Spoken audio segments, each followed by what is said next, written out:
فيهم. بدر هاري ينسحب من نزاله اليوم ويوجه للمغاربة رسالة بعد زلزال المغرب.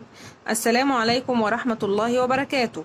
انسحب البطل العالمي المغربي بدر هاري قبل قليل من مساء اليوم السبت من نزاله الذي كان مرتقبا أمام الإنجليزي جيمس ماكسوني في ضمن بطولة جولري 88.